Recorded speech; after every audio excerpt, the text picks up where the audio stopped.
হঠাৎ করে রান্নাঘর থেকে ছপ ছপ আওয়াজ। বিড়াল চমকে তাকিয়ে দেখে সাবান জলে ভরা বালতির মধ্যে একটা মাছ নড়ছে।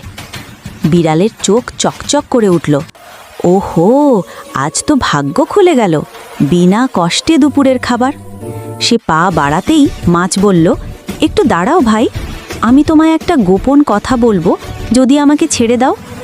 বিড়াল থমকে গেল। গোপন কথা মানে? কেমন কথা? মাছ বলল, তুমি যদি আমাকে আবার পানিতে ছেড়ে দাও, আমি বলবো কোথায় আরও অনেক মাছ লুকিয়ে আছে। বিড়ালের মুখে লোভের হাসি। তাহলে তো আজ ভুরি ভোজ। সে মাছটাকে টবে ফেলে দিয়ে চেয়ে রইল মনোযোগে। কিন্তু মাছটা ছুটে গিয়ে পানিতে ডুব দিল।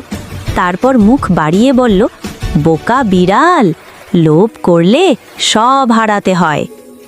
বিড়াল তখন শুধু দাঁত কিরমির করে রইল আর ভাবল, একটা মাছের লোভে আজ হাতের খাবারটাও গেল।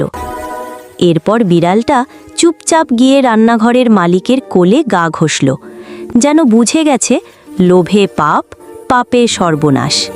আর শেষে মাছটা জল থেকে লাফিয়ে উঠেই বলল, লাইক, কমেন্ট, সাবস্ক্রাইব করতে ভুলবে না।